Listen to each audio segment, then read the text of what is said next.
Hello tout le monde, j'espère que vous allez bien. On se retrouve aujourd'hui pour la présentation d'un oracle et j'ai choisi le Seasons of the Witch Yule Oracle de Lauriane Anderson et Juliette Diaz. Il y a déjà un oracle dans cette collection qui est paru précédemment, donc qui est celui du sabbat de Samhain. Donc celui sur le sabbat de Samhain a également été traduit en français. Je vous mettrai tous les liens en barre d'infos. Pour le moment, à ma connaissance, celui-ci sur le sabbat de Yule est uniquement anglophone, mais je présume que s'ils ont sorti celui en français pour Samhain, ils le feront de même avec celui sur le sabbat de Yule.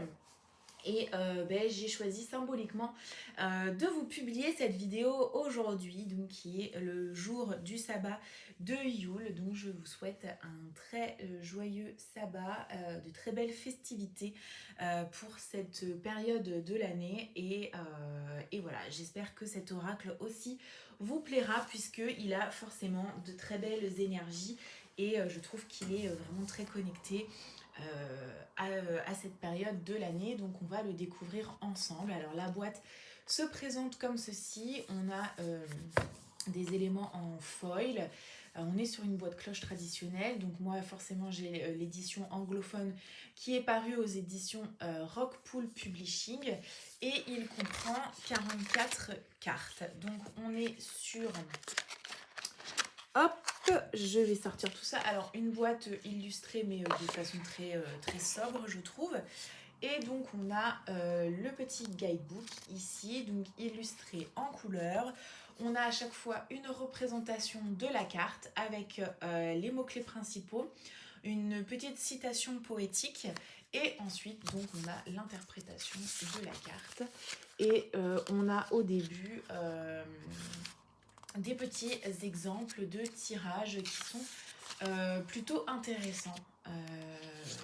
On n'a pas uniquement le traditionnel tirage à 3 cartes. Voilà, on en a quand même pas mal. Donc voilà.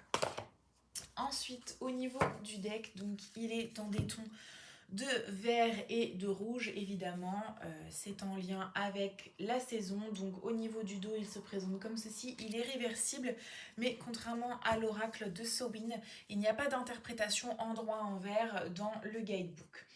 Au niveau des tranches, on est sur du foil vert, donc je trouve ça très beau et je trouve que ça rajoute une petite finition très sympa à ce deck. Et donc ensuite il se présente comme ceci. Donc on est sur le même type de dessin. C'est la même illustratrice qui a illustré les deux oracles Seasons of the Witch. Il y en a un troisième sur le sabbat de Beltane qui est sorti, mais voilà, je ferai une présentation au moment du sabbat de Beltane l'année prochaine. Et on n'a pas de bordure, on a simplement le dessin qui prend l'intégralité de la carte. Et donc on a ensuite le mot-clé principal, ou en tout cas ce que ça représente, le numéro de la carte pour aller se référer au guidebook, et ensuite on a une petite citation poétique en lien avec l'énergie de la carte. Donc on y va, c'est parti. Je vais faire le petit flip through et donc les dessins qui ont été choisis sont des éléments en lien avec la saison, ce sabbat de Yule, et c'est forcément extrêmement connecté à la Wicca puisque alors je connais pas Lauriane Anderson, mais l'une des deux créatrices, Juliette Diaz, a notamment écrit aussi un livre que je m'étais acheté et donc qui est en lien avec la sorcellerie et la pratique de la Wicca. Donc c'est fortement connecté à tout ça. Et j'aime vraiment beaucoup cette collection de jeux. Alors pour ma part, vraiment pour moi le plus puissant, c'est celui du sabbat de Samhain.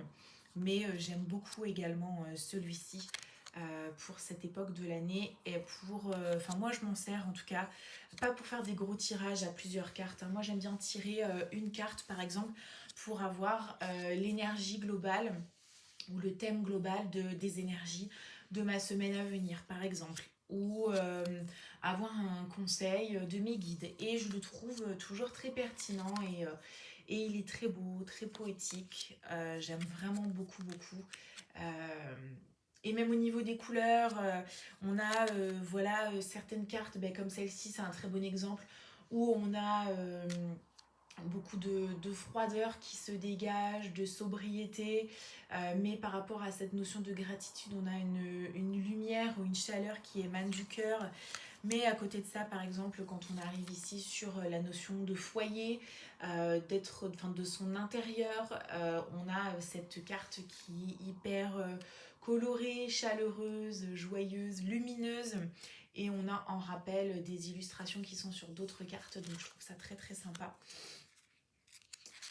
La notion de lumière, puisque effectivement le sabbat de Yule, on est plongé vraiment au cœur de l'hiver, au plus noir de l'hiver, mais cette date, donc ce sabbat de Yule, ça représente c'est la date du solstice d'hiver, donc c'est la date à laquelle les jours vont commencer petit à petit à rallonger, donc la lumière va reprendre le pas sur l'obscurité. Donc voilà un petit peu ce que ça représente. La persévérance, les poinsettias, les fleurs traditionnelles de Noël aussi, puisque forcément Yule étant situé aux alentours du 21-22 décembre, on a forcément Noël qui arrive juste derrière. Donc on est aussi sur toutes ces couleurs et voilà ce sapin qui est ici avec son étoile au sommet, avec la notion de Silent Night qui est une chanson, un chant de Noël. La neige, le solstice comme je disais, ce petit écureuil qui est trop mignon, l'étoile, la tempête,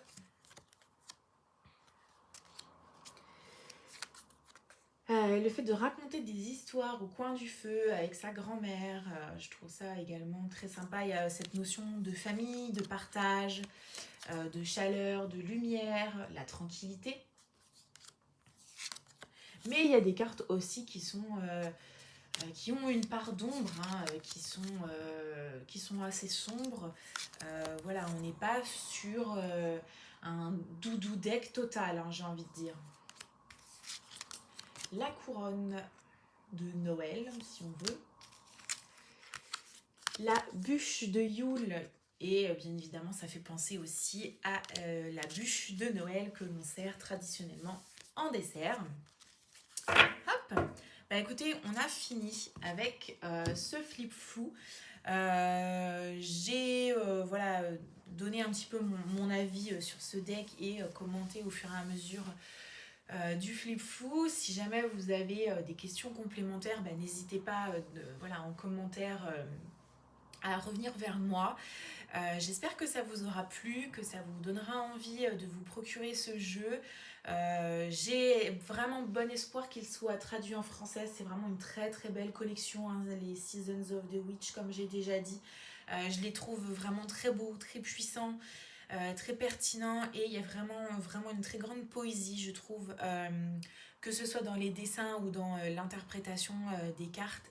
Donc voilà, j'espère que ça aura attisé votre curiosité. J'espère que ça vous a plu. Et moi, je vous dis à bientôt pour une prochaine vidéo.